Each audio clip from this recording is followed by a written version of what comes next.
আমরা অ্যাপোলোর খুব কাছেই আছি, আর অ্যাপোলো হাসপাতালের একেবারেই খুব কাছে একটা অ্যাপোলো পার্ক আছে। তো আমরা আজকে বিকালে সেই পার্কে ঘুরতে যাচ্ছি, সাথে থাকবেন। সাধারণত যারা আমরা অনেক দিনের জন্য এখানে আসি, ভালো লাগে না ঘরে বসে বসে, আমরা চাইলেই পার্কে ঘুরে আসতে পারি। হোটেল থেকে মাত্র 10 মিনিটের হাঁটা পথ। বিকেলটা অনেক সুন্দর কাটে এই পার্কে।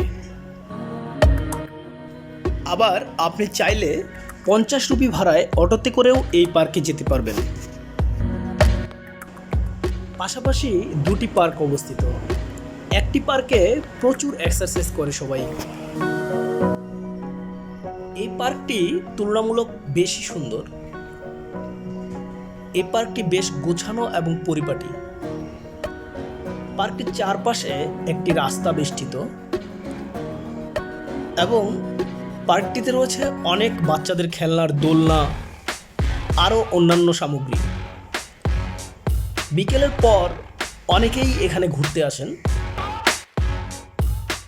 ট্রিটমেন্টের জন্য যাদের এখানে দীর্ঘদিন থাকতে হয়, শুধু হসপিটাল এবং বাসায় থেকে থেকে যাদের একঘেয়ামো হয়ে যায়, তারা চাইলে প্রতিদিন এই পার্কে বিকেলবেলা করে ঘুরতে পারবেন।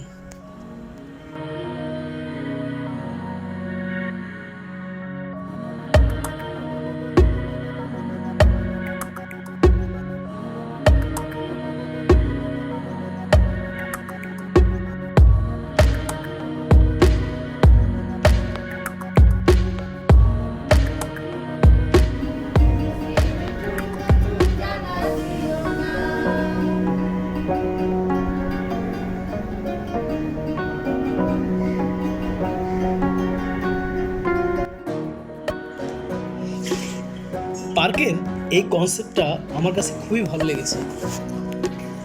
এই পার্কে কিছু ব্যায়ামের ইনস্ট্রুমেন্ট উন্মুক্তভাবে রাখা হয়েছে।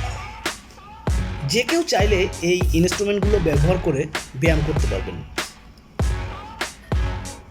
আমি মনে করি আমাদের দেশে প্রতিটি এলাকায় যদি এই ধরনের একটা করে পার্ক এবং ওই পার্কে এই ব্যায়ামের ইনস্ট্রুমেন্টগুলো থাকে, তাহলে আমাদের যুব সমাজ অনেকটা স্বাস্থ্য সচেতন হতে পারবে।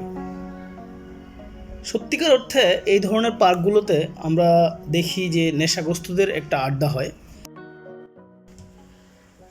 আজকে 15 দিন ধরে এই পার্কে যাতায়াত করছি, এখন পর্যন্ত অস্বাভাবিক কোনো কিছু চোখে পড়েনি আমার। এখানে রাত্রেবেলা ছেলেমেয়েরা এসে অনায়াসে হাঁটছে, এক্সারসাইজ করছে। এটা নিয়ে কারো কোনো মাথা ব্যথাও নেই, যে যে যার যার মতো ব্যায়াম করছে, চলে যাচ্ছে। এবং অনেক চাকরিজীবী পুরুষ ও মহিলারাও চাকরি শেষে এখানে এসে ব্যায়াম করছে, হাঁটছে। বলতে গেলে এরা অনেক স্বাস্থ্য সচেতন। এই পার্কটি একটু দূরে আরও একটি পার্ক।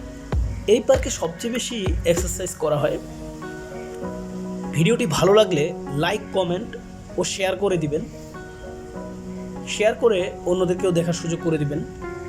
আসলে যারা এখানে আসি, তাদের এই ধরনের একটা জায়গা খুবই উপকারী হিসেবে গণ্য হবে। সবাইকে ধন্যবাদ।